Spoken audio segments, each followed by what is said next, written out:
Oke, kita lanjut ya. Minggu lalu saya sudah sampaikan tentang abstrak itu apa. Oh, mulai dari judul ya. Judul itu harus spesifik dan unik dan mencerminkan isi artikel. Nah, yang kayak gitu tuh kamu harus hafal. Lalu abstrak. Abstrak itu harus ada tujuan, metode, hasil, simpulan itu. Kesimpulan itu kayak manfaatnya atau kontribusinya ya, dan kata kunci ya. Lalu pendahuluan, apa problem statement, masalah penelitian, penelitian terdahulu, gap analysis dan atau novelty dan tujuan penelitian. Nah, ini latihannya eh, ada kan yang tentang pengkhotbah itu. Tetapi minggu lalu saya juga ajarkan kalian eh, nanti kalau mau menulis langkah-langkahnya ini, 9 langkah ini. Tulis dulu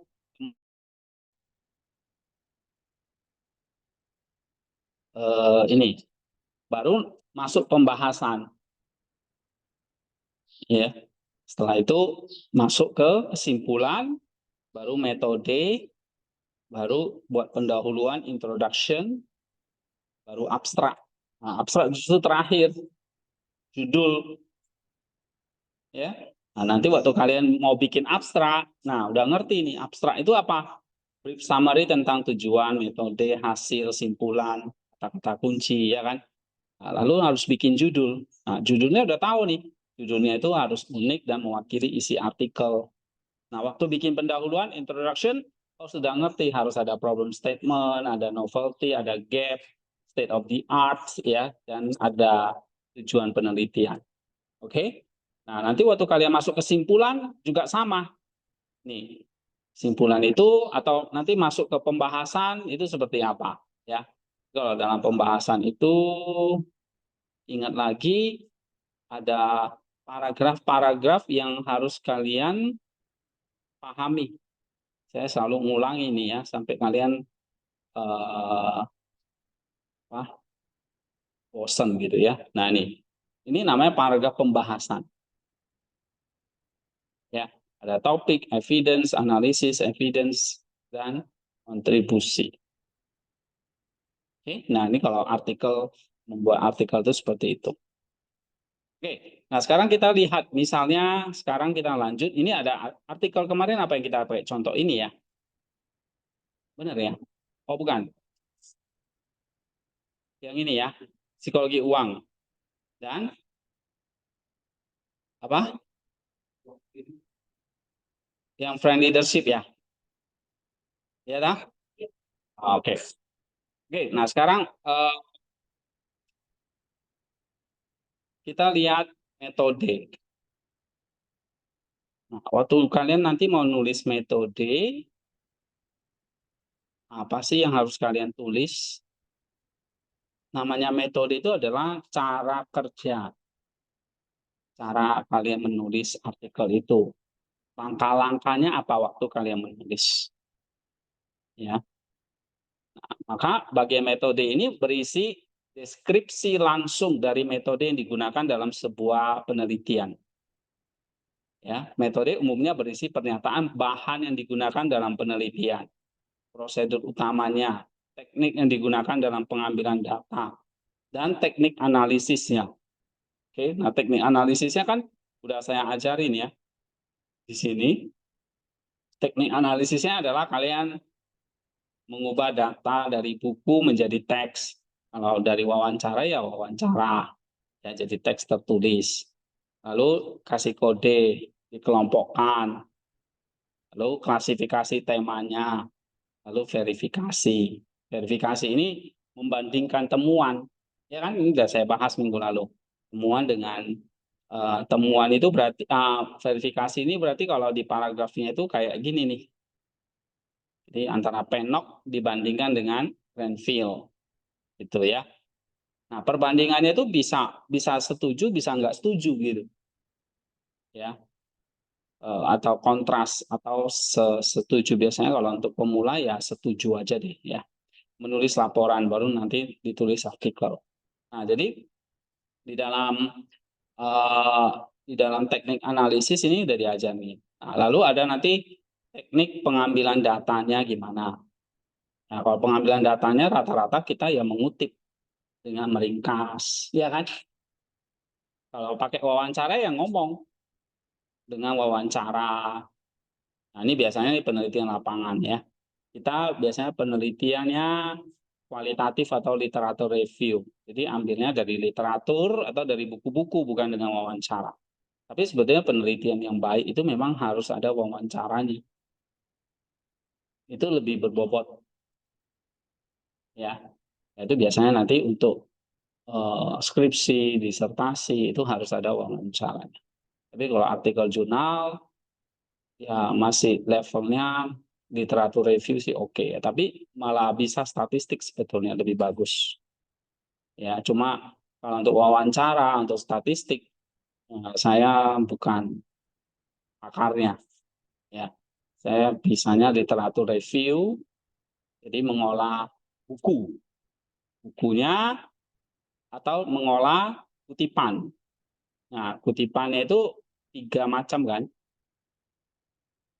Nah, kutipan itu langsung, paraphrase, summary. Ini namanya literatur review.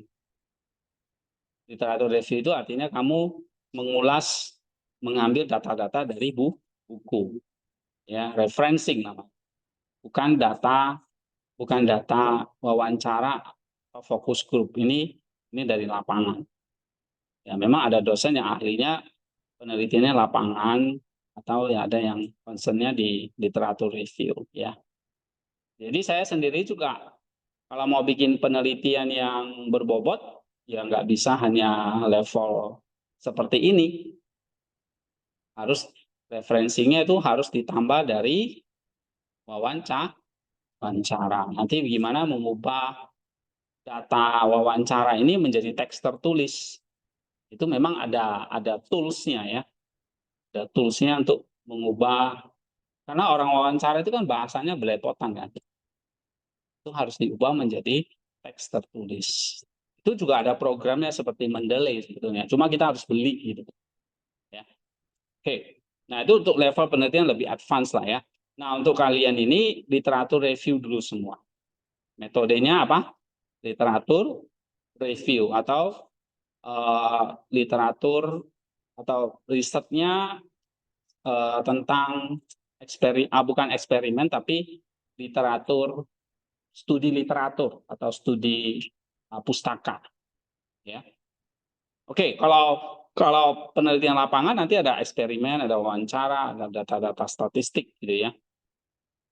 Nah, kalau kita ke penelitian literatur, ini dia. Ya, lebih kepada penelitian literatur. Nah, jadi di dalam metode harus ada namanya sumber data, setup eksperimen atau sumber datanya, kemudian ada tahapan penelitian, lalu ada data dan teknik pengambilan datanya. Kalau diambil dari buku ya meringkas, memparaphrase, itu namanya mengambil data, bukan dengan wawancara. Ya, bisa untuk yang lebih advance, misalnya kalian skripsi dan sebagainya. Ada beberapa teman di sini kan pakai skripsi itu pakai pengambilan datanya melalui wawancara. Lalu teknik analisis data semua sama, pasti pakai, kalau dia kualitatif, ini kualitatif itu biasanya ambil penelitiannya lebih kepada riset pustaka ya. Nah, pakai metode ini. Oke. Nah, ini ya. Contohnya ini dia. Nah, kualitatif ini data rekaman, pengkodean, pengelompokan, membuat tema, verifikasi, menulis laporan. Itu namanya apa? Teknik analisis data. Jadi dalam metode itu ada berapa? 4 ya. Sumber data, tahapan, pengambilan data, dan analisis data. Oke, sekarang kita lihat contoh ya. Misalnya tentang nih, psikologi uang. Judulnya ini ya, psikologi uang dan spiritualitas kekayaan, mengintegrasikan wawasan Morgan Housel dengan Johannes Chrysostomus untuk pengelolaan keuangan yang holistik. Nah, kamu lihat Metode yang saya tulis kira-kira udah tepat belum? Nah, penelitian ini akan menggunakan pendekatan kualitatif dengan analisis teks sebagai metode utama untuk menggali dan memahami secara mendalam konsep-konsep kunci yang relevan dengan psikologi uang dan spiritualitas kekayaan. Jadi dia udah kasih tahu apa ini. Hah? Ini sudah setup eksperimennya. Eksperimennya apa? Penelitian literatur. Dia sudah ngomong di sini, oh pendekatannya adalah kualitatif dengan analisis teks, ya, sebagai metode utama untuk menggali dan memahami. Nah, dua sumber utama akan dianalisis. Pertama, buku The Psychology of Money karya Morgan Housel. Analisis akan berfokus pada identifikasi dan penjelasan konsep-konsep psikologi uang seperti bias kognitif, emosi, perbandingan sosial, akuntansi mental, serta bagaimana Housel mengaitkan faktor-faktor ini dengan pengambilan keputusan keuangan. Ini apa ini?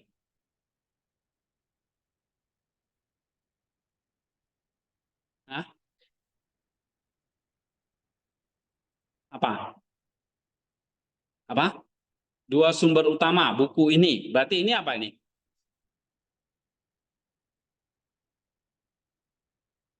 Hah? Data sumber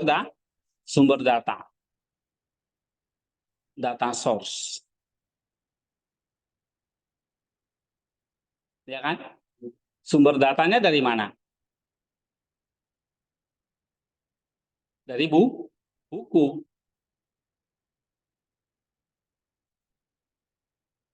Nih, oke.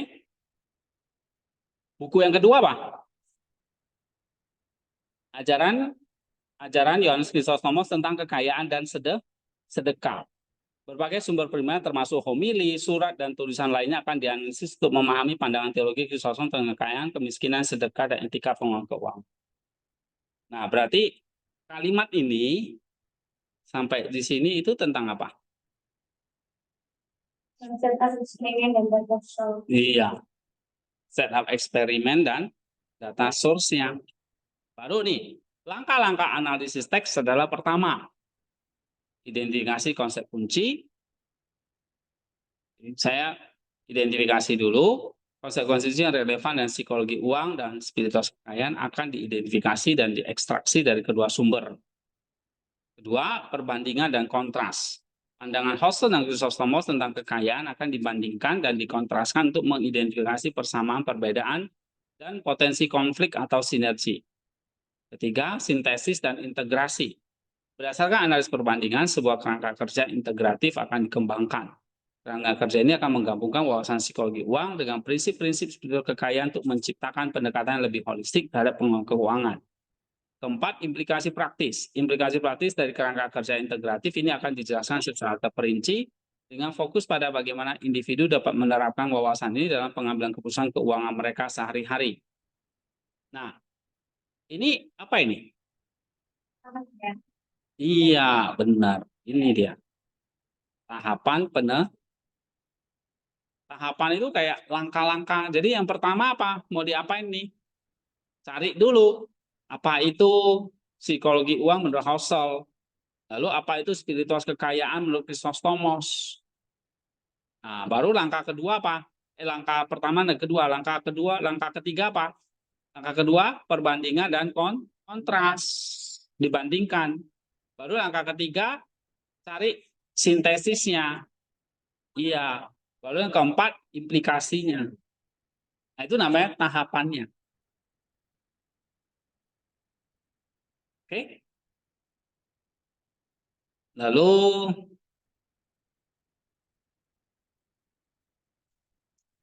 apa lagi itu? Data dan teknik pengambilan data.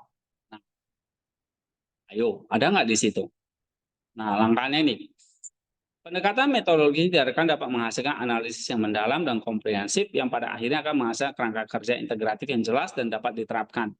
Kerangka kerja ini akan memberikan panduan praktis bagi individu untuk membuat keputusan keuangan lebih bijaksana, etis, dan selaras dan spiritual sehingga mencapai kesehatan finansial yang holistik dan bermakna. Nah, langkah eh, apa? Data dan teknik pengambilan datanya ada nggak di sini dijelaskan? Ada nggak data dan teknik pengambilan datanya?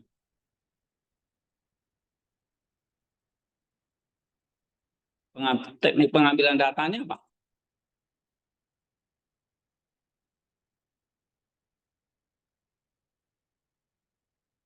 Ini ya. Oke. Pengambilan datanya gimana? Teknik pengambilan datanya gimana? Ada nggak di situ?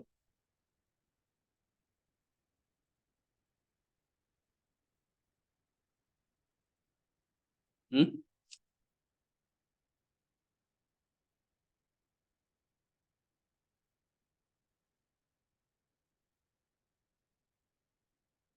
Di mana? Teknik pengambilan datanya ada?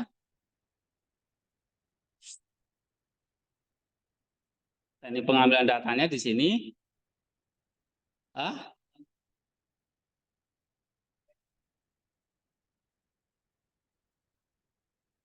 ya, ini. Langkah-langkah analisis adalah identifikasi konsep kunci, terus perbandingan dan kontras. Eh, se- eh, ini kan pertama. Pertama, kedua. Oke, ini langkah-langkah analisis teksnya ini apa? Menjelaskan tentang, iya, ini sebetulnya teknik pengambilan datanya nggak jelaskan secara spesifik, tetapi maksudnya ini pengambilan datanya itu pertama mengidentifikasi konsep kunci, ya. Nah, itu teknik pengambilan datanya, mengidentifikasi konsep-konsep kuncinya. Ya. Lalu yang kedua apa? Enggak, ini tahapan. Jadi teknik pengambilan datanya cuma eh, ya ini sebetulnya ya, menggali, memahami konsep-konsep kunci yang relevan dengan psikologi uang dan jadi hanya menganalisis ini ya. Ini ya, hanya menganalisis teks gitu. Oke. Teknik analisis datanya baru ini. Tadi udah salah ini. Teknik analisis datanya apa? Ini teknik analisis datanya ini dia. Masuk di sini sebetulnya. Ya, nah, ini tahapannya yang nggak ada di sini. Tahapan penelitiannya yang pertama apa? Kalau teknik analisis datanya ini dia. Analisis teks pertama, uraikan dulu apa pandangan Husserl Chrysostom. Baru yang kedua dibandingkan. Yang ketiga cari sintesisnya. Yang keempat implikasi praktisnya. Itu namanya apa? Langkah-langkah analisis teks. Yang ini. Ya. Teknik pengambilan datanya, oh datanya kan jelas ya. Datanya dari buku itu. Kalau datanya kan ada dijelaskan di sini. Datanya dari mana? Datanya dari buku karya Morgan Housel, kemudian dari ajaran Holingan itu ada homili, surat, dan tulisan lainnya ini datanya. Ya. Eh, lalu yang ada adalah teknik pengambilan datanya tadi dengan analisis ya. Lalu ini teknik pengambilan data juga kurang jelas. Harusnya ada misalnya kayak meringkas. Tapi di sini memang ada sih diomongin mengidentifikasi konsep kunci ya. Atau harusnya meringkas konsep-konsep kuncinya gitu. Ini kurang jelas. Jadi ini metode yang sebetulnya masih perlu diperbaiki apa yang di sini. Tahapan penelitiannya. Jadi tahapan penelitiannya gimana tahapannya?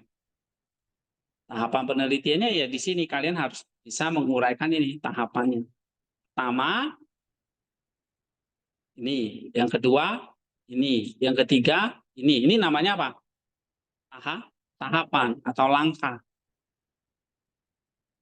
Gitu ya, yang nggak ada di sini. Sehingga nanti di sini harus ditambah tahapannya memang mencari konsep kuncinya, habis itu membuat kesimpulan, habis itu membuat metode pendahuluan, nah itu harus dijelasin. Nah, di sini yang nggak ada, ya. Tapi kadang-kadang, ya memang di metode itu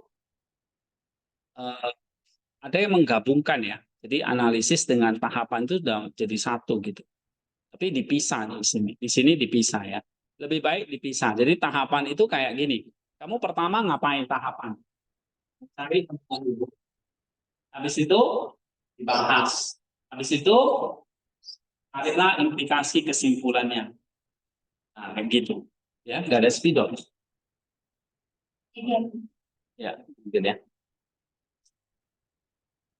Oke. Nah, kita lihat contoh yang kedua ini. Ya.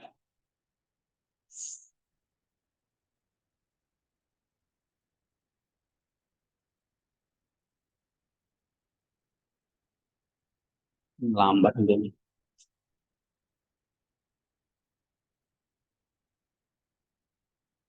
Oke, kita lihat contoh di sini.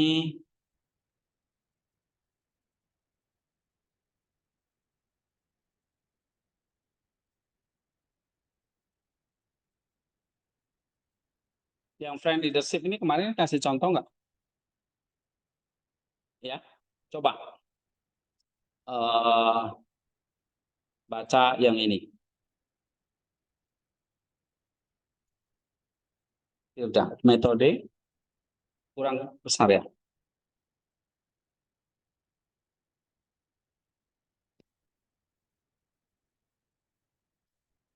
Coba baca. Definitif ini adalah pendekatan kualitatif dengan tujuan eksplorasi dan menganalisis konsep mikrokosmos dan pemikiran Santo Maximus Konfesor. yang bagaimana prinsip-prinsip tersebut dapat diterapkan dengan baik dan leadership. Nah, ini kalau begitu ngomong kalimat ini kalimat apa ini?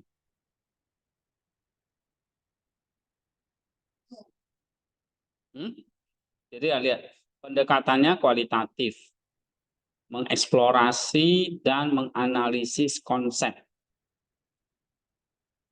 Berarti ini apa? Ini setup eksperimen atau ini prosedur utama atau desain setup penelitiannya ya kualitatif atau literatur. Nah, ini literatur atau kualitatif. Lalu dengan eksplorasi dan analisis konsep mikrokosmos dan bagaimana prinsip tersebut diterapkan dalam friend leadership. Nah, ini sebetulnya sudah kalimat ini adalah kalimat apa? Setup atau ya atau data source-nya. Ya. Lalu langkah pertama adalah menelusuri komprehensif berbagai sumber seperti buku, jurnal, akademis, artikel, dan sumber-sumber lain dengan mikrokosmos dan friend leadership. Friend leadership. Nah, langkah pertama. Terus setelah literatur yang relevan dikumpulkan, dilakukan analisis konseptual untuk mengidentifikasi hubungan antara mikrokosmos dan friend leadership. Analisis ini bertujuan untuk mengungkap bagaimana prinsip-prinsip filosofis dari mikrokosmos dapat diaplikasikan dalam konteks kepemimpinan berbasis persahabatan.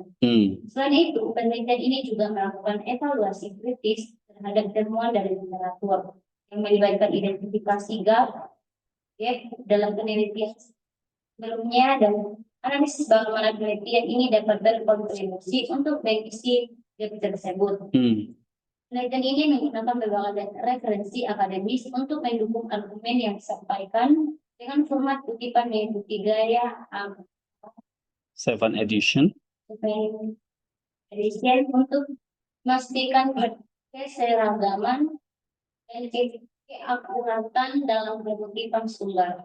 Penulisan penelitian dilakukan secara sistematis dengan mengikuti struktur yang jelas dan proses penelitian dilakukan untuk memastikan bahwa penelitian ini bebas dari kesalahan serta menyajikan argumen yang koheren dan logis. Oke, nah misalnya nih, ada langkah pertama, studi literasi komprehensif.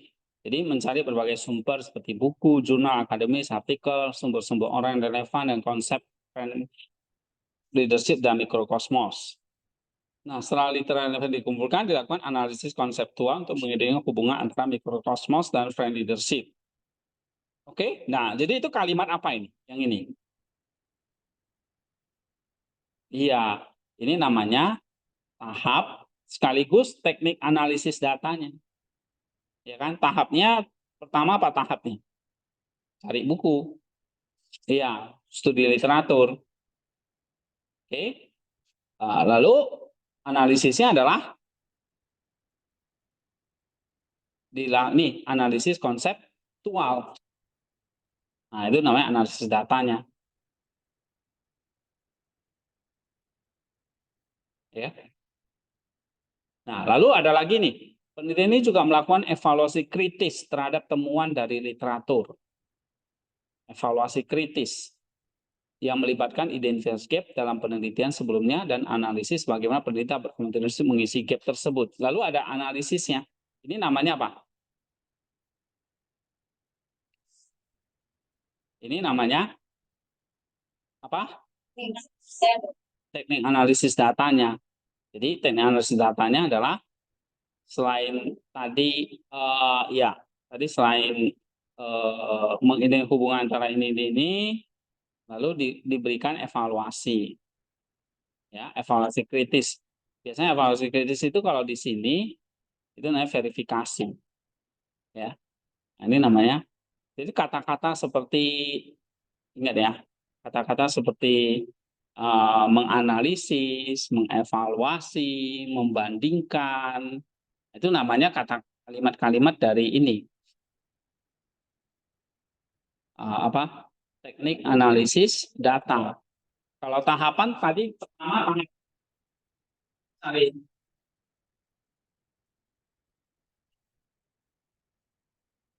itu setelah dibahas, kesimpulan, lalu metode, lalu tulis pendahuluan. Ini namanya tahapan. Ya, tahapan 1, 2, 3, 4, 5, pendahuluan, ya, baru nanti sampai sini boleh. Kamu baru judul. Itu boleh juga kamu pakai tahapan 1, 2, 3, 4, 5. Itu tahapan. Lalu analisis datanya ya kayak tadi ada istilahnya menganalisis, evaluasi, menyimpulkan, membandingkan. Ini namanya apa? Teknik analisis data. Lalu bagaimana teknik mengambil data? Teknik mengambil data itu ya ringkas, paraphrase, ya. Nah itu ada kata-kata kuncinya di situ. Misalnya tadi di sini teknik analisis datanya tadi apa? Nih, mengidentifikasi konsep kunci, lalu membandingkan dan kontras, ya kan? Nah, habis itu menggabungkan atau sintesis dan integrasi. Ini namanya kata-kata apa? Analisis data. Oke. Tapi kalau pengambilan datanya, teknik pengambilan datanya apa? Nah, kalau di sini teknik mengambil data itu adalah ini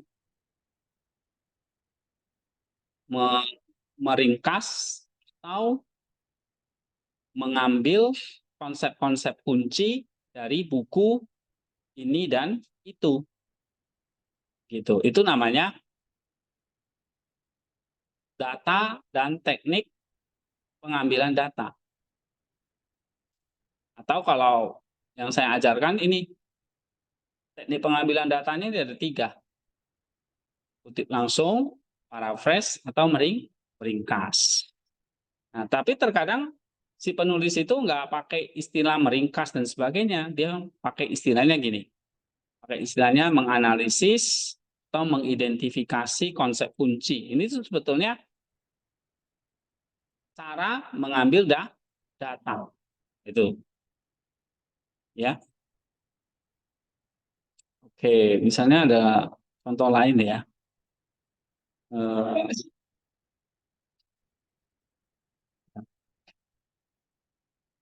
hmm,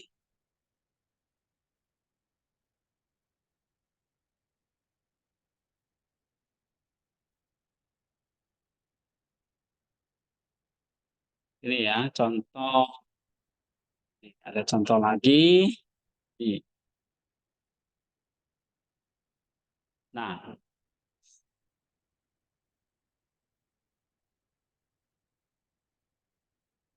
coba baca. Ya kamu. Lihat. Penelitian ini menggunakan pendekatan studi literatur kualitatif untuk mengeksplorasi relevansi dan aplikasi nilai-nilai misi Johannes Chrysostomus. Keadilan sosial, kesederhanaan, dan keberanian moral dalam konteks misi gereja di Jawa. Nah, ini namanya apa? Ini kalimat apa ini?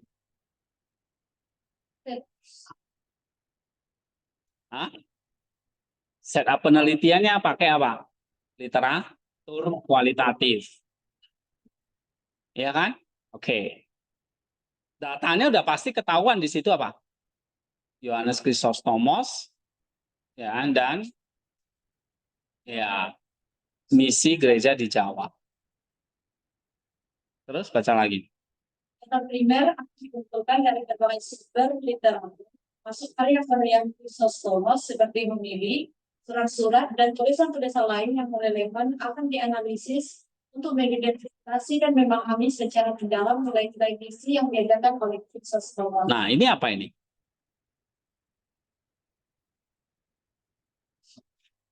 Ini apa? Hah? Ini datanya dari mana? Ya kan? Datanya diambil dari mana? Datanya diambil dari karya-karya Chrysostomus. Nah, terus apa lagi? Kemudian literatur teologi dan misi seperti buku-buku, artikel jurnal, dan sumber-sumber akademik lainnya akan digunakan untuk membangun kerangka teoretis dan memahami konteks misi gereja secara umum dan khususnya di Jawa. Nah, ini data juga. Jadi ada data dari Chrysostom, ada data dari buku-buku tentang gereja di Jawa. Nah, ini masih data nih. Ya. Terus Studi kasus tentang misi gereja di Jawa terkesan mengintegrasikan nilai-nilai Chrysostomus akan dianalisis untuk mengidentifikasi strategi dan pendekatan yang efektif. Dan informasi tentang budaya, agama, dan tantangan sosial ekonomi di Jawa akan dikumpulkan dari berbagai sumber termasuk penelitian sebelumnya, laporan dan data statistik. Nah, ini masih data ya.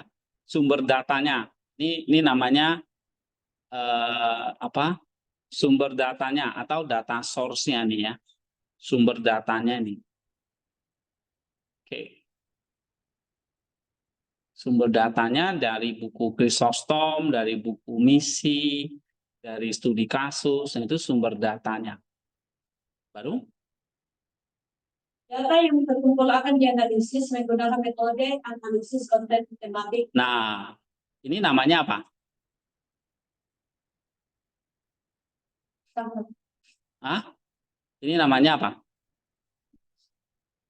Teknik analisis datanya. Setelah ada data, lalu dianalisis. Ya, analisisnya dengan metode konten tematik. Konten tematik itu ya kayak gini. 6 langkah ini ya. Atau saya jelasin lagi. Terus langkah-langkah analisis meliputi pertama, peneliti akan membaca dan memahami secara mendalam sifat sumber data yang iya. Kedua, peneliti akan mengidentifikasi dan memberi kode pada tema-tema dan konsep-konsep kondisi yang muncul dari data. Iya.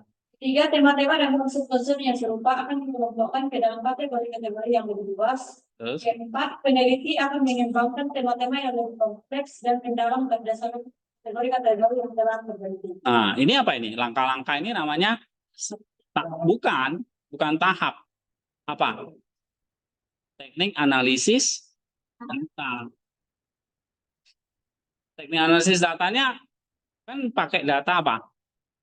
Kualitatif kan? Nah, jadi transkripsi, pengkodean, pengelompokan, membuat tema. Nah, ini kan sama di sini.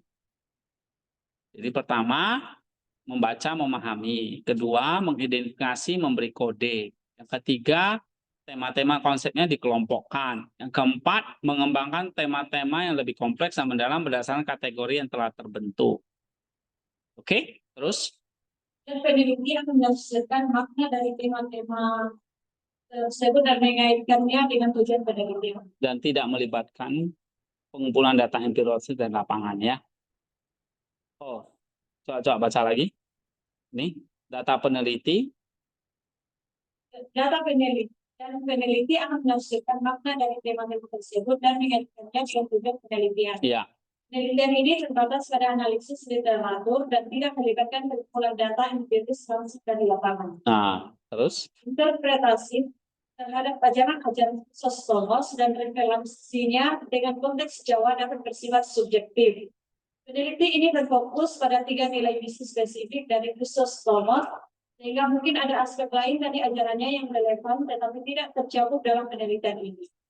Meskipun memiliki keterbatasan, penelitian ini diharapkan dapat memberikan kontribusi yang berharga bagi pemahaman tentang misi gereja di Jawa. Dengan mengadopsi pendekatan holistik dan kontekstual, serta mengintegrasikan nilai-nilai misi dari Kristus Thomas, gereja diharapkan dapat mengembangkan strategi misi yang lebih efektif dan relevan dalam menjawab tantangan zaman di Jawa. Ya. Nah, kamu lihat di sini ada unsur apa aja? Kalau dari ini, ada data source-nya, ada analisis datanya, ada. Lalu ada data dan teknik pengambilan datanya. Gimana? Data dan teknik pengambilan datanya gimana? Yang mana? Di atas yang mana? Atas itu. Atas mana? Baca dong.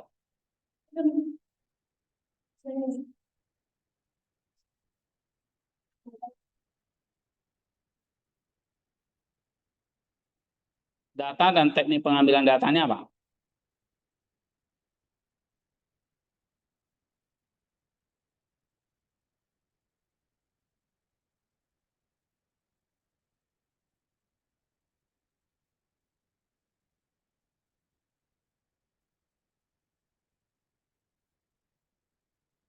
Ada di situ?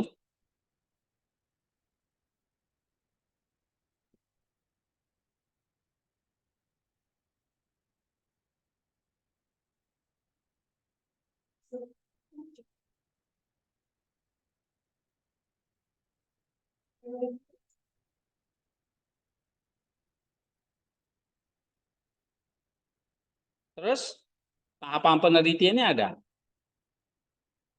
Tahapan penelitiannya ada nggak di situ?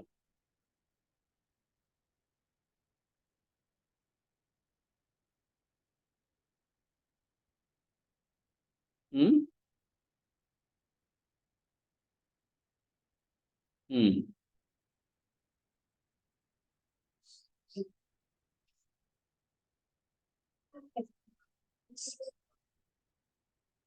Nggak ada ya? Misalnya kan tahapannya itu kan setelah ini kan langkah-langkah analisisnya aja, ya kan? Nah, tapi ada nggak tahapannya? Langkah-langkah analisis kan langkah-langkah analisisnya itu kan hanya di wilayah ini. Gimana menemukan temuan atau hasil.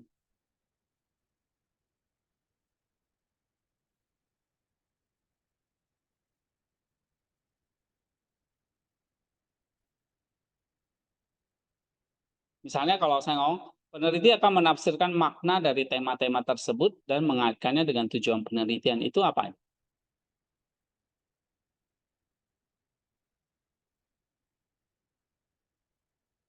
Hah?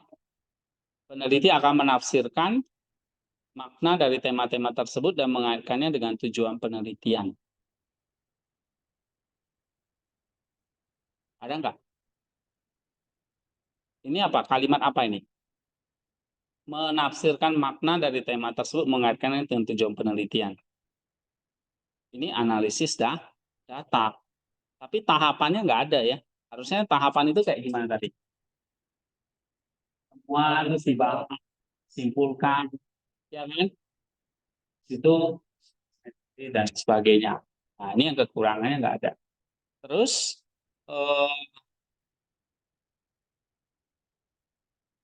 analisisnya ada, data source-nya ada, tahapannya nggak ada. Lalu data dan teknik pengambilan datanya ada ya. Teknik pengambilan datanya lah. Teknik yang digunakan untuk mengambil data. Mungkin ada ya kalimat-kalimat seperti ini. Kalau di sini yang saya ajarkan kan 3 ya. Meringkas, memparaphrase ya. Kalau di sini apa namanya? Ini mungkin ini ya, mengidentifikasi ya kan? Oke, itu bisa ya. Nah, ini misalnya ada kata-kata mengidentifikasi itu kayak apa? Teknik mengambil data. Jadi ini paham nggak ini maksudnya antara analisis data dengan mengambil data itu kadang-kadang dibedain, dibingung gitu. Kalau teknik mengambil data, ada data nih. Gimana cara kamu ambil data itu? Gimana kamu cara makan? Dengan sendok kah atau dengan tangan? Itu namanya teknik mengambil data atau teknik makan. Tapi kalau teknik analisis data, itu gimana cara kamu masak? Bukan cara makannya. Kalau cara makan, bisa dengan sendok atau dengan tangan. Atau langsung dengan mulut. Tapi kalau analisis data, itu kayak kamu masak. Datanya kan tuh bahan. Gimana kamu ngelola bahannya? Cara masaknya. Nah, itu ya. Oke. Jadi kalau di sini analisisnya cara masaknya gimana nih? Menganalisis datanya gimana? Ada kan? Nih, langkah-langkah analisisnya kan? Gitu. Tapi mengambil datanya bisa dengan cara apa? Meringkas, memparaphrase. Nah, mungkin kata-kata saya di sini adalah saya nggak pakai istilah meringkas, memparaphrase, tapi saya pakai mengidentifikasi. Itu bisa. Lalu mengembangkan konsep, ya, menafsirkan makna. Itu namanya apa? Mengambil data. Ya, oke. Mungkin contoh lain deh, yang lengkap ya. Ini ada satu yang lengkap. Saya lupa yang mana ya. Hmm, coba ini ya.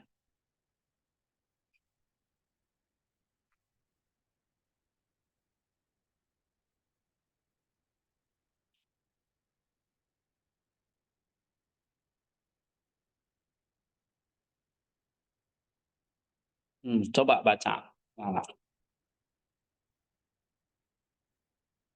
Dari pengetahuan ya, menggunakan pendekatan kualitatif dengan metode studi perilaku untuk menganalisis pemahaman tentang tubuh dan jiwa dalam budaya dia serta ajaran ini dari Yerusalem. ya. Ini udah jelas apa ini? Kualitatif dengan metode studi literatur untuk menganalisis pemahaman tentang tubuh dan jiwa dalam budaya Nia serta ajaran kiri dari Yerusalem. Ini udah set up penelitian ya. Oke, terus Kita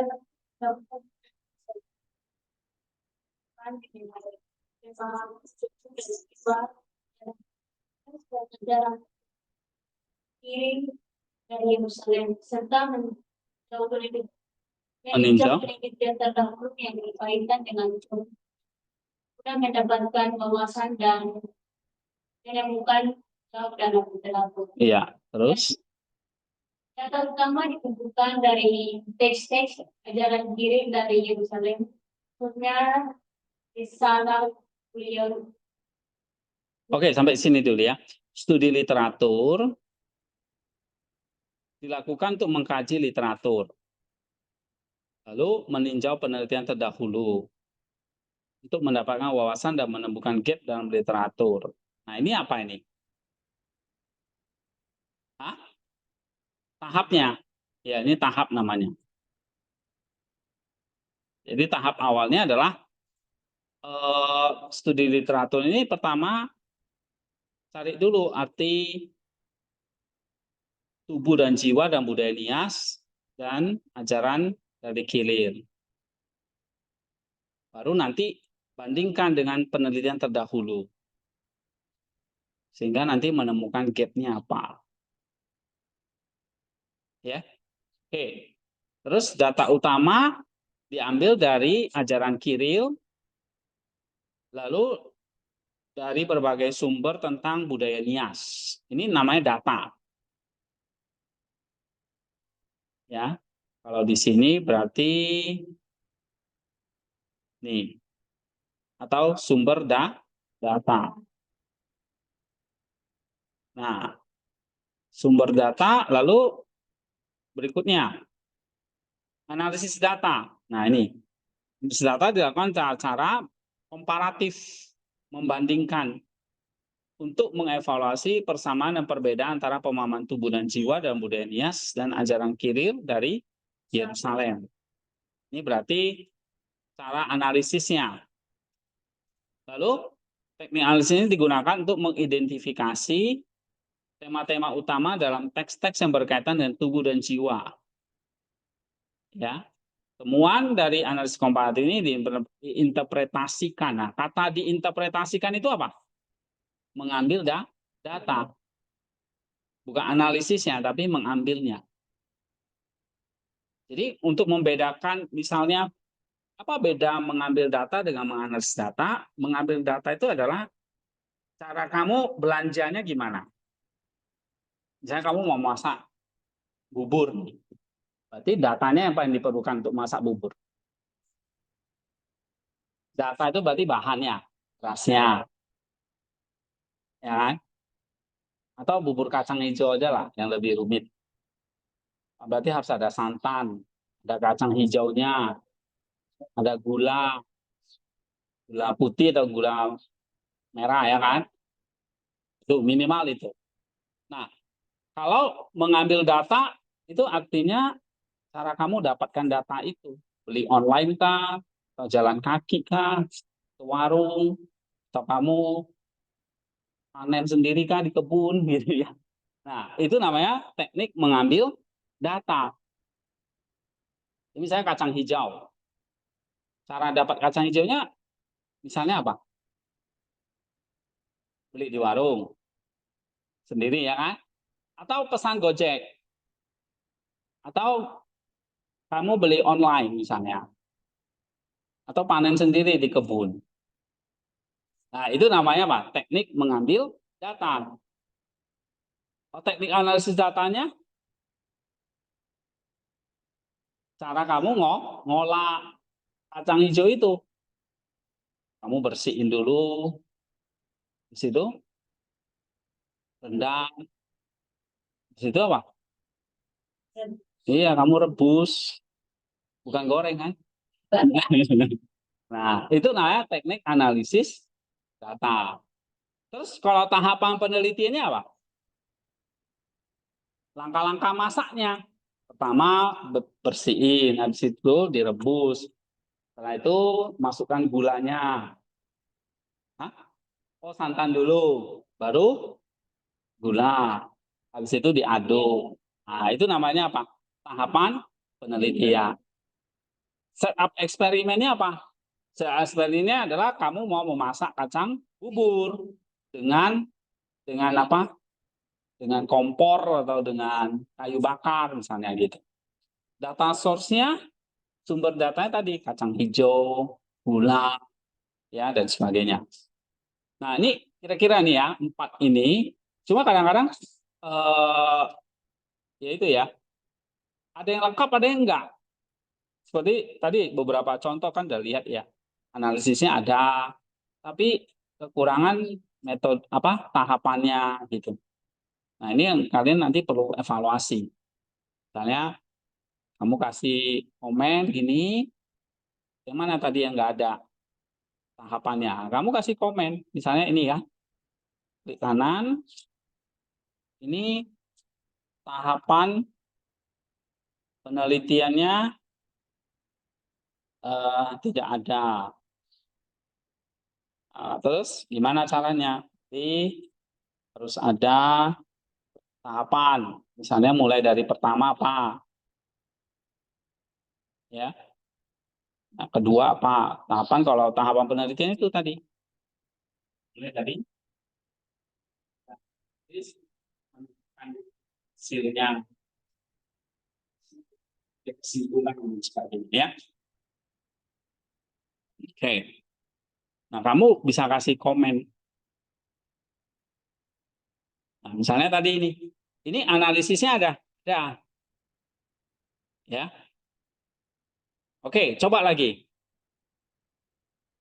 Laporan penelitian,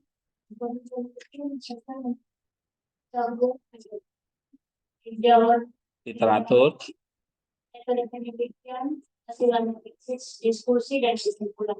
Kita rekomendasikan gereja-gereja di Nias berdasarkan temuan penelitian. Lalu metode penelitian ini diharapkan dapat tercapai pemahaman yang lebih dalam tentang bagaimana konsep tubuh dan jiwa dipahami dalam dua tradisi yang berbeda, serta bagaimana pemahaman tersebut dapat diaplikasikan untuk memperkuat kemudian di kalangan. Iya. Nah, misalnya di sini laporan penelitian disusun mencakup pendahuluan, literatur, metode, hasil, analisis, diskusi, kesimpulan, rekomendasi praktis. Ini namanya apa ini? Ini harusnya apa? Ini harusnya lebih bagus dijelaskan tentang tahapannya ya. Kamu kasih komen ini. Ini lebih baik jelaskan tahapannya.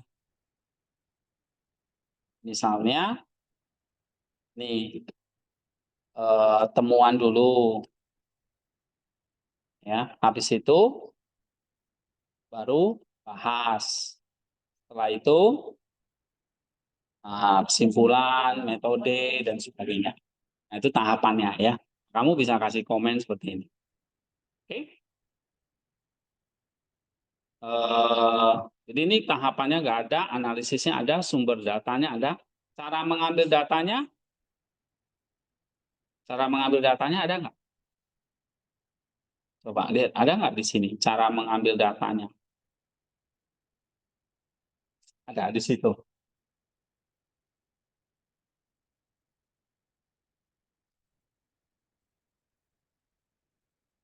Mana?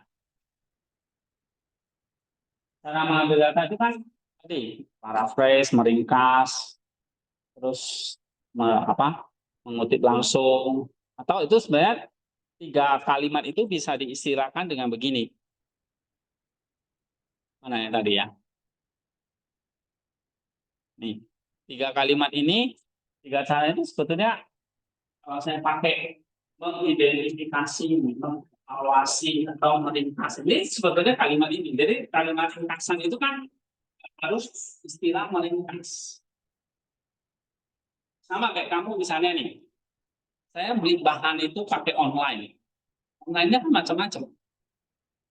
Grab kan, Shopee kan, apalagi Tokopedia kan, itu kan online semua kan.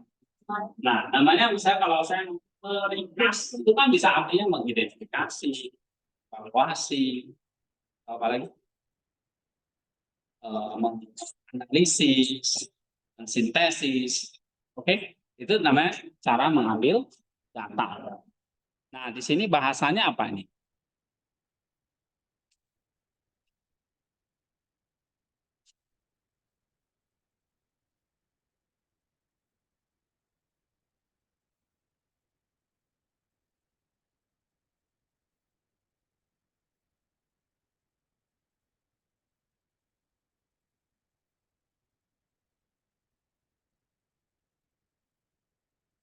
Ada nggak cara mengambil data di situ?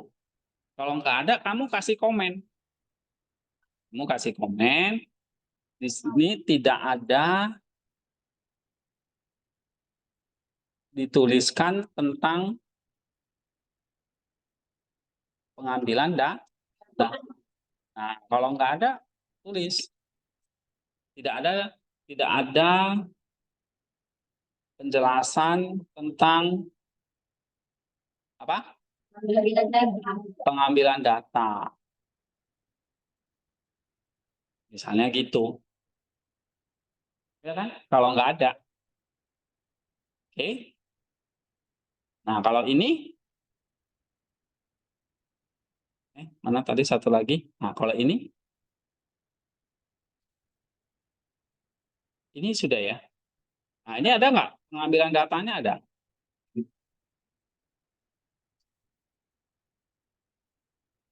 Apa? Ya, kalau ada tulis ada. Kalau nggak ada, tulis nggak ada. Ya. Oke, misalnya contoh satu lagi. Ini kayaknya kalian masih bingung nih. Misalnya nih, apa ya? Ini contoh, ini artikelnya si siapa ini? Ya Duhu nih. Hartono punya nih.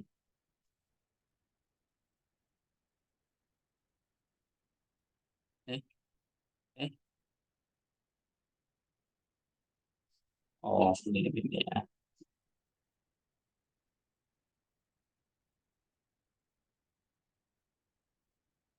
Nah, ini misalnya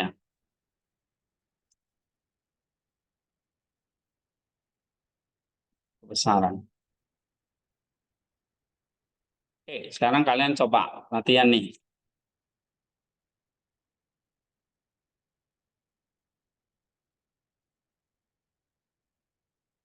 Ya, gampang lihatnya mana ya? Ini kali ya. Eh, Nah, nih.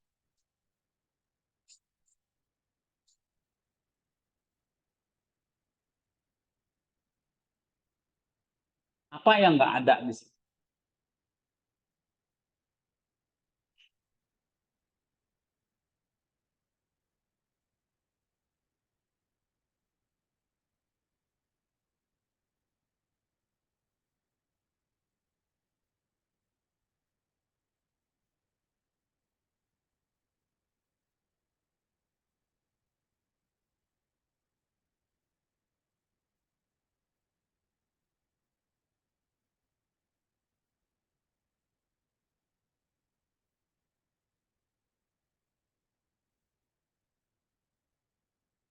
Ini paper teman tingkat kalian ini.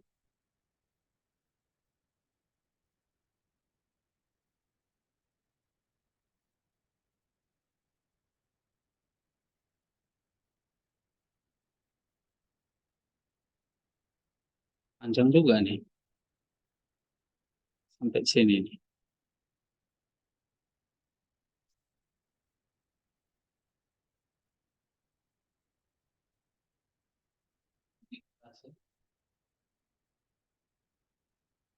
Setup penelitiannya ada? Ya, Pak. Ada ya. Jelas ini di kalimat pertama ini. Studi literatur. Datanya ada, sumber datanya apa? Nah, ini ya, sumber primer dan sekunder. Ya, dari Kiril dan juga dari ini ya. Sumber sekundernya ini buku-buku. Sampai sini ya, sumber datanya. Lalu tahapan penelitiannya ada?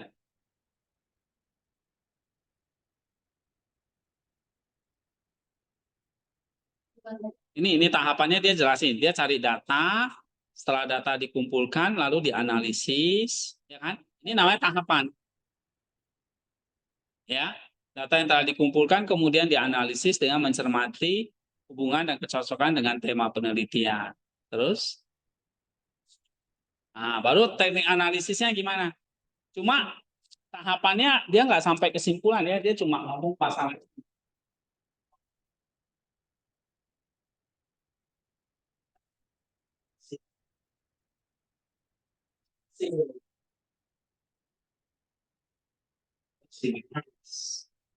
Sampai kesimpulan, metodenya, lalu latar belakang masalahnya. Ini dia nggak jelasin ya, nggak sampai selesai, ya kan?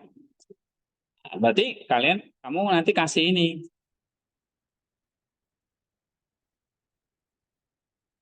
kamu kasih komen tahapan penelitian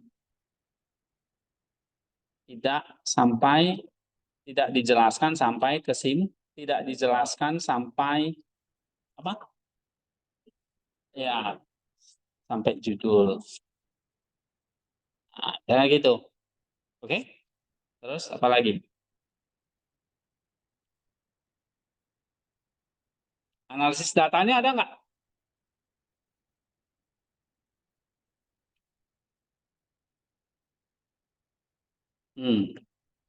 Analisis datanya ada kan nih? Analisis dilakukan, mengidentifikasi tema, iman, peran iman dan iman ini ada. Oke. Teknik pengambilan datanya ada? Apa?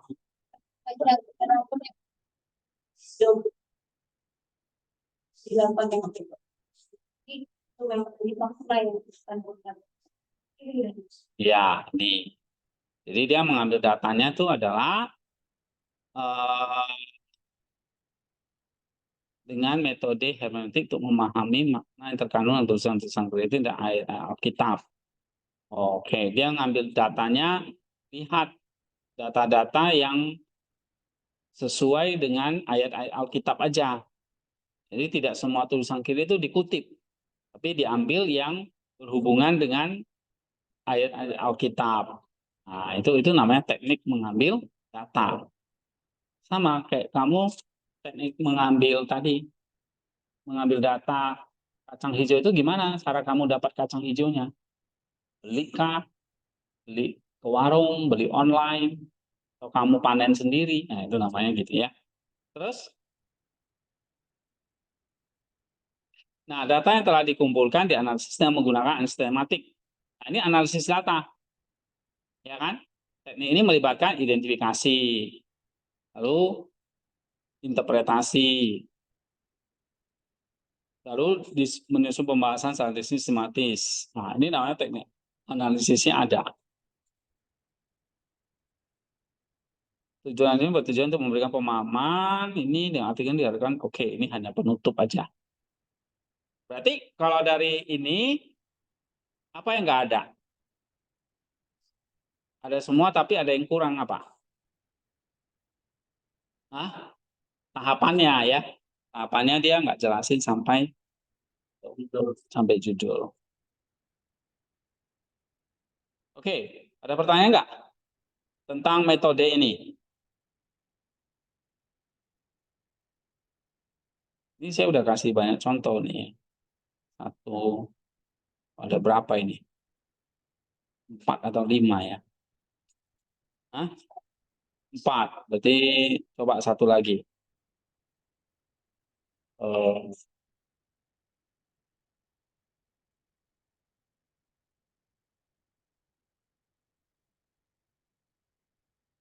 Nah, ini coba yang ini.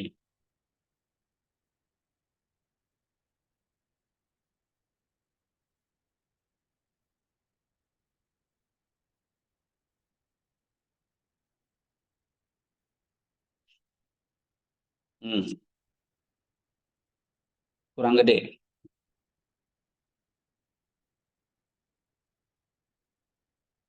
Nah, ayo.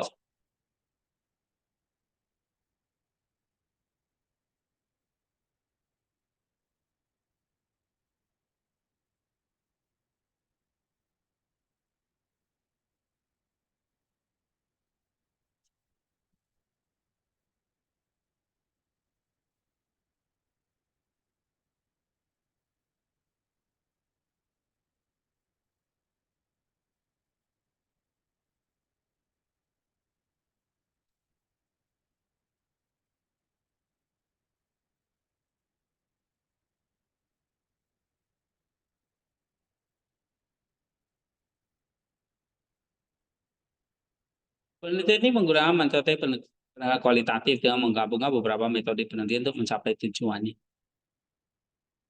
Itu udah namanya pendekatan kualitatif, itu udah setup-nya, ya kan? Kamu mau masak tadi kacang hijau, kamu sudah setup. Saya mau masak kacang hijau dengan kayu bakar, nah, itu udah di setup, ya, bukan dengan kompor misalnya. Terus langkah awal penelitian ini adalah melakukan studi literatur yang komprehensif tentang pemikiran Maximus, sama budaya dan lain-lain. Ini apa ini? Studi literatur ini setup-nya ya. Analisis teks kunci Santo Maximus termasuk ambigua, alasium. Ini namanya sumber data. Sumber datanya dari buku ini, ya kan? Lalu setelah literatur sekunder tentang teori Santo Maximus termasuk interpretasi dan seperti studi literatur tentang budaya materi, khususnya suku Togoti, memiliki kepercayaan praktik spiritual kosmologi. Ini sumber datanya juga. Oke. Nah, saat melakukan studi literatur, penelitian melakukan analisis komparatif antara konsep-konsep kunci dan pemikiran Maximus. Nah, ini di sini ada tahapannya nggak? Ada. Tahapannya adalah pertama membahas Maximus dan ini dulu. Baru yang kedua apa dia? Hah? Yang kedua, ini analisis komparatifnya, membandingkan persamaan dan perbedaannya. Ya kan? Terus analisis akan menilai titik temu potensial dan tantangan dalam dialog dan kedua tradisi. Ini tahapannya. Terus data yang dikumpulkan dari studi literatur dan analisis komparatif akan dianalisis secara kontekstual dengan mempertimbangkan latar belakang sejarah, sosial, dan budaya suku Tunggutil. Analisis ini akan membantu memahami bagaimana pemilihan Maximus dapat berdialog dengan kepercayaan dan praktik spiritual mereka, serta mengidentifikasi dampak potensial dari perjumpaan tersebut. Dengan menggabungkan berbagai metode peneliti, diharapkan peneliti dapat memberikan pemahaman komprehensif dan mendalam tentang bla bla. Nah, ini ada nggak? Tahapannya ada ya. Angka awal ini, baru setelah itu dibandingkan. Setelah dibandingkan, dapatlah ini dampak potensial dari perjumpaan itu. Oke, ini tahapannya ada. Tapi teknik analisisnya ada nggak? Ini kan tadi apalagi ini teknik analisis datanya ada nggak? Mana?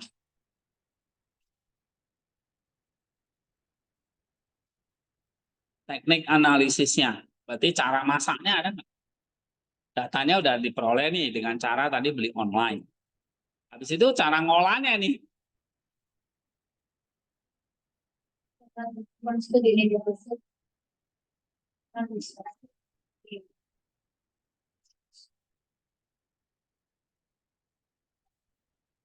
Teknik analisisnya gimana? Kalau komparatif itu apa? Membandingkan ini dan itu. Itu salah satu analisisnya kan? Salah satu analisisnya. Tapi apa yang kurang? Tahap ada, langkah awal ini. Langkah awalnya ini. Ya kan? Habis itu setelah itu apa? Setelah melakukan studi literatur, penelitian akan melakukan analisis komparatif. Nah, ini tahapannya.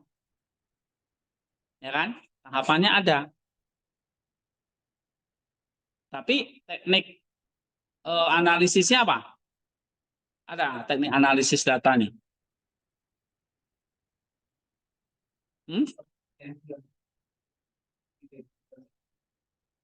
Mengidentifikasi titik temu, potensial, dan tantangan dalam dialog antara kedua tradisi.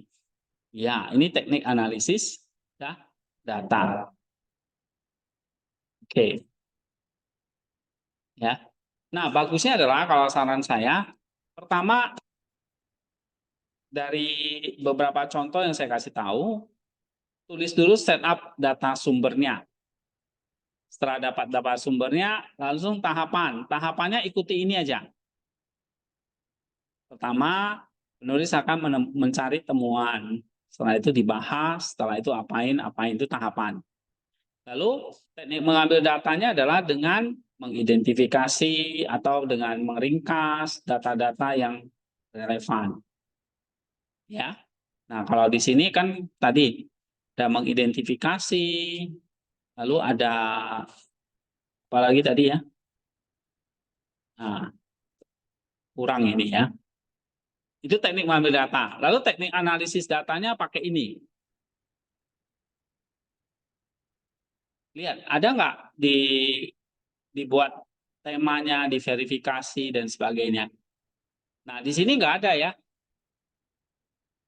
Teknik analisis datanya kurang ya. Kan harusnya yang bagus gimana? Coba kita bikin yang bagus ya. Misalnya topiknya tentang ini.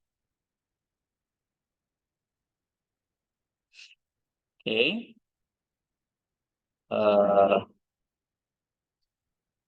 Kopi.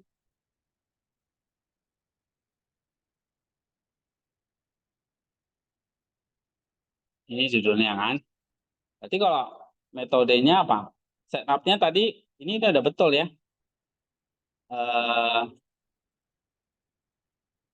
Ini kan. Ini setupnya udah jelas ini. Ini udah benar.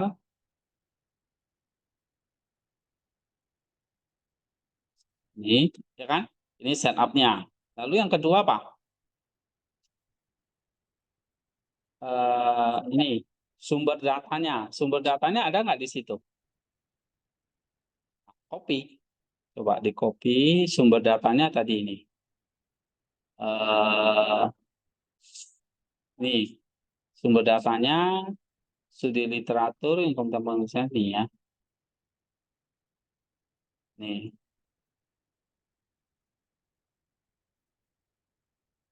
Nih, ini sumber data ini studi literatur. Nah, ini semua sumber data. Ada nih sumber datanya ada.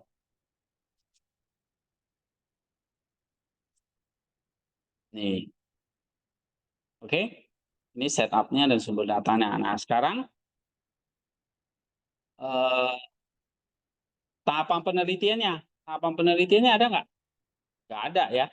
Jadi peneliti atau penulis akan apa dulu? Menemukan apa?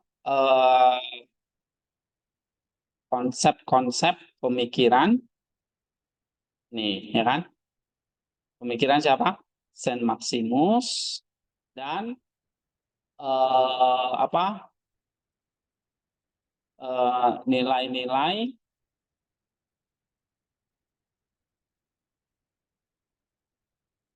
kebudayaan go materi itu apa namanya? Ya, nilai-nilai kearifan ya dari budaya materi. Oke, setelah itu apa? Setelah itu dibandingkan, ya kan? Setelah dibandingkan, ditarik apa itu? Bukan, ditarik apa? Di sini dapatnya apa ini? Tadi judulnya apa nih? Nih, apa dampaknya ya kan? Nah, setelah itu dibandingkan, mencari, dibandingkan dan setelah itu dibandingkan dan menemukan dampak. Ini kalau outline artikelnya kan gini, menemukan ini titik temunya ya, titik temu potensial, dampak dan transformasinya. Nah, gitu. Di sini dia jelasinnya ini ya.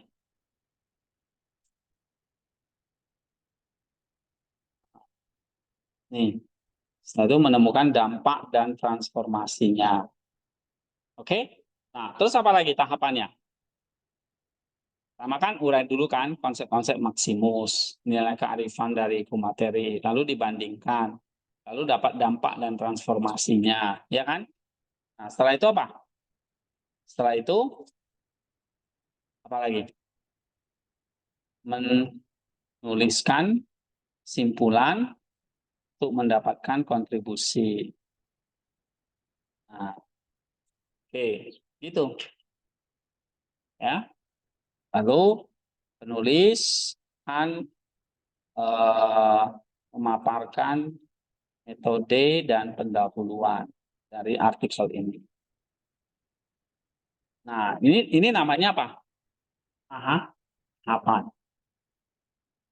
Ya, tapi terkadang memang banyak yang tahapan ini hanya sederhana aja dijelasin. Seperti kayak saya ini, saya jelasinnya ya tahapannya simpel aja. Langkah awal ini, habis itu dibandingkan, ya kan? Nah, berarti nanti kamu kasih komen tahapannya cuma sampai sini, dibandingkan itu berarti dibahas kan? Nggak sampai, nah, kamu kasih komen. Tahapannya nggak sampai selesai gitu. Ya kadang-kadang karena dituntut apa ya? Metode itu kan kata-katanya ada sebuah artikel jurnal yang dibatasi ya kata-katanya. Jadi kalau kebanyakan di sini nanti malah untuk isinya itu jadi berkurang gitu. Karena sebuah jurnal itu ada yang hanya 5.000 kata, maksimal 8.000. Jadi metodenya kadang-kadang penulis itu mempersingkat aja. Tapi idealnya ya seperti ini, ada 4 item ini. Ya. Oke, tahapannya. Nah, setelah tahapan apa? Data dan teknik pengambilan datanya. Nah, teknik pengambilan datanya gimana?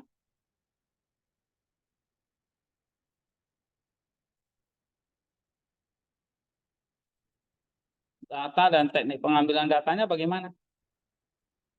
Dengan cara apa tadi? Nah, kalau kamu lihat di sini, apa? Menganalisis, mengambil teks-teks kunci, ya. Lalu nilai-nilai kunci dari suku tugutil itu. Nah, mengidentifikasi. Nah, jadi kamu bisa tulis saja di sini data dan teknik pengambilan datanya dengan cara meringkas misalnya, meringkas dan atau pertama mengidentifikasi dulu, mengidentifikasi konsep-konsep kunci dari Maximus dan apa dan budaya Kumatere, ya kan? Setelah itu meringkas, ya. Setelah itu meringkas uh, apa? Meringkas konsep-konsep tersebut. Nah, udah. Oke. Nah, ini lebih jelas kayak gini, ya. Nah, habis itu teknik analisis data. Analisis datanya gimana? Nah, kalau di sini jelas nggak? Ini nggak terlalu jelas ya. Teknik analisis datanya apa?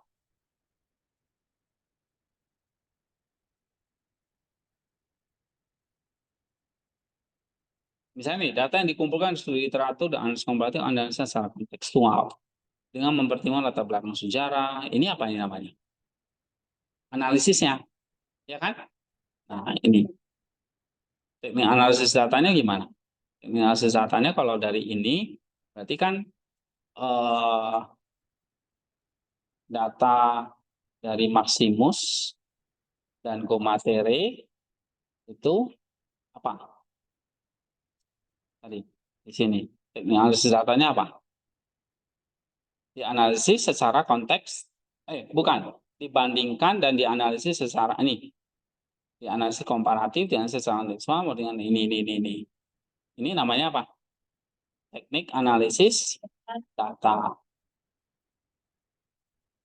Nah, kemudian dibandingkan. Nah, atau kamu ikuti aja petunjuknya ini. Kalau mau lebih detail, pertama analisis datanya adalah mengambil data-data dari Maximus. Habis itu dikelompokkan. Habis itu diidentifikasi tema-tema. Tadi tema-tema itu maksudnya konsep-konsep kuncinya. Habis itu dibandingkan. Nah, verifikasi kan. Dibandingkan. Nih, dibandingkan dengan melihat kontekstualnya, dengan mempertimbangkan latar belakang sejarah. Nih, ini namanya teknik analisis data. Paham nggak? Atau makin bingung? Ya?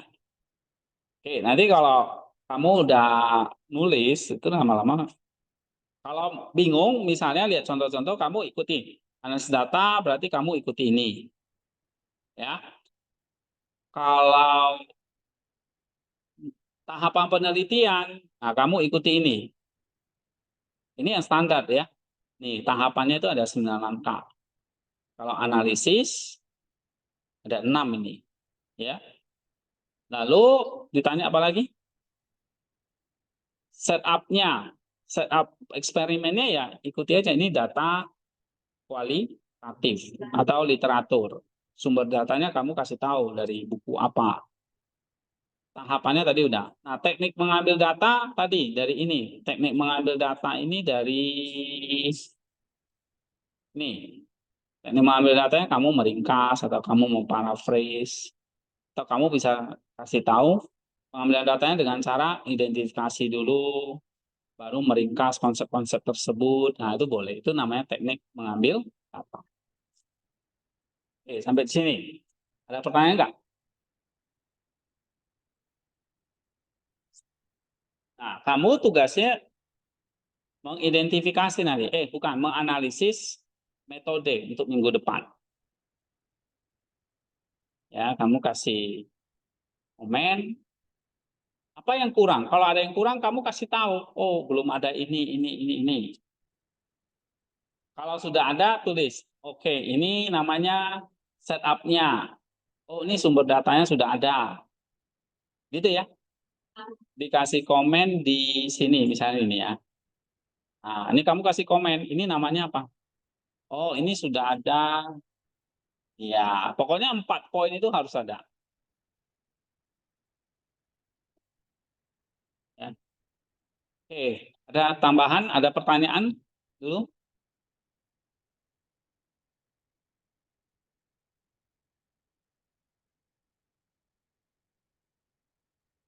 tentang ini metode.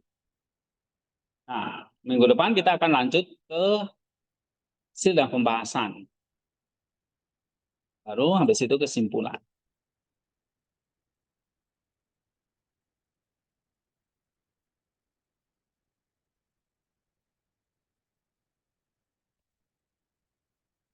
Ada? Masih bingung tentang ini? Tentang metode? Ini kadang-kadang memang ada. Ini ya.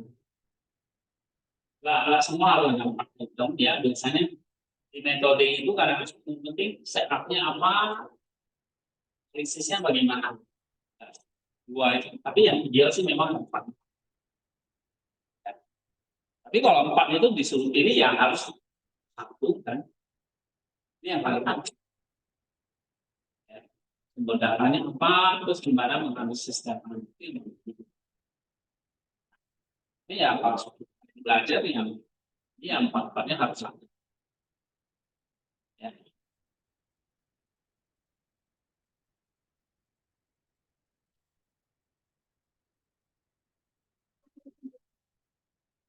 Nggak ada. Hah? Ada yang kurang paham? Coba tanya kalau nggak ngerti.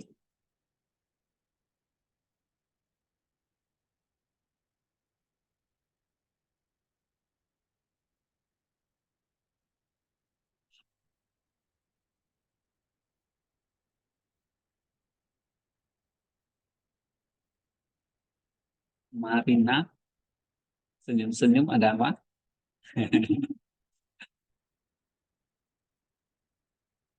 Elna, udah paham?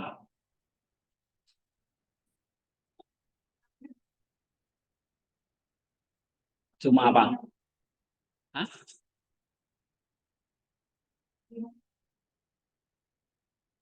Oke, teknik pengambilan data ya. Teknik pengambilan data ya kamu pakai ini aja tadi. Apa? Nih, mengambil data tuh pasti mengutip dengan cara meringkas. Cuma waktu kamu meringkas itu kan lebih spesifik lagi, itu adalah kamu sebetulnya sedang apa itu? Kayak tadi ya, kalau kamu ngambil data kacang hijau, karena online aja lah. Tapi online itu kan maksudnya macam-macam lagi. Ada online dengan Grab, ada online dengan Shopee, ya kan? Lazada apalagi. TikTok, nah, TikTok juga bisa kan? Nah, waktu kamu bilang mengambil data dengan meringkas, maksudnya kamu tuh sedang ngapain? Mengidentifikasikan, dan, meringkasnya itu adalah menganalisis. Tapi untuk kalian ya cukup aja ngomong mengambil data. Misalnya ini kan ada buku nih. Cara kamu ngambil kutipan itu gimana? Dengan cara apa? Meringkas. Meringkas topik-topik atau poin-poin penting dari buku itu. Itu yang paling baku, ya, ringkas.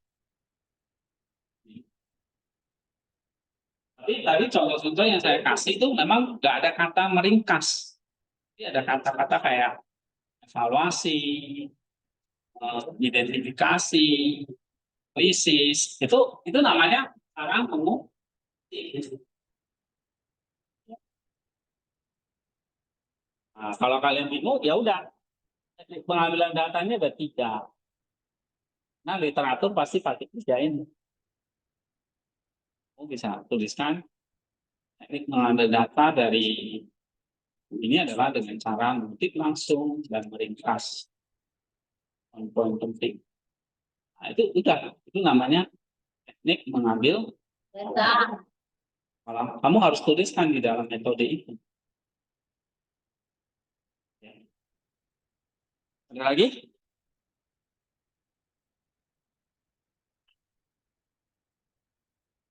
Nih.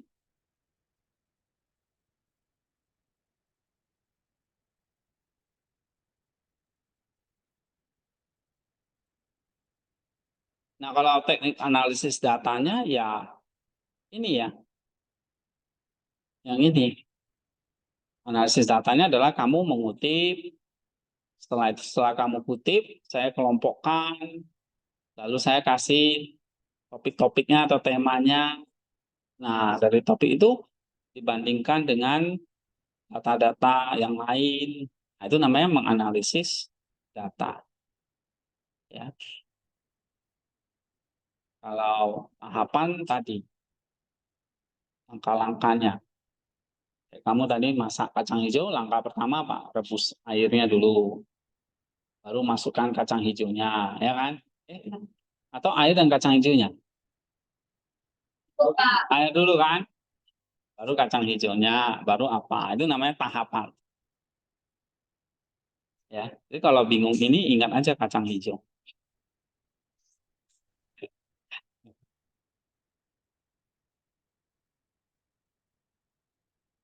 Oke, ada tambahan dari ini? Kita teruskan. Nggak ya, cukup ya. Kalau cukup, kita selesai. Minggu depan kita lanjut lagi. Nah, PR-nya adalah coba latihan satu aja yang itu. Ya, tapi kalau kalian rajin ya bisa, artikel kan banyak ya.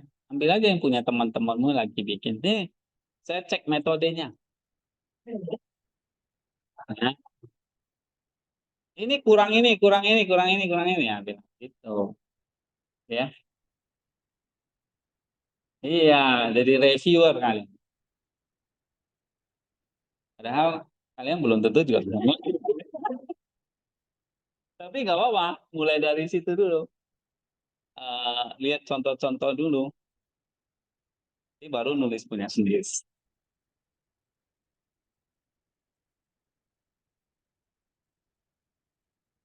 Udah, kamu pimpin doa sini.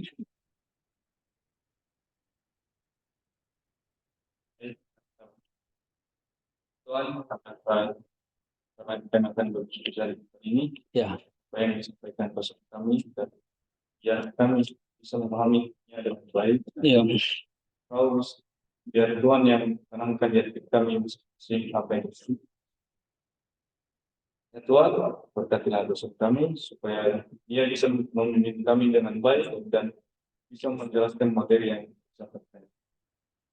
Nah, doa kami sekian ini kami akan serahkan. Amin. Amin. Ya, silakan. Baik. Terima kasih Pak. Ini belum sih. Wah, ada udah ketinggalan banyak. Nanti lah baru. Ya.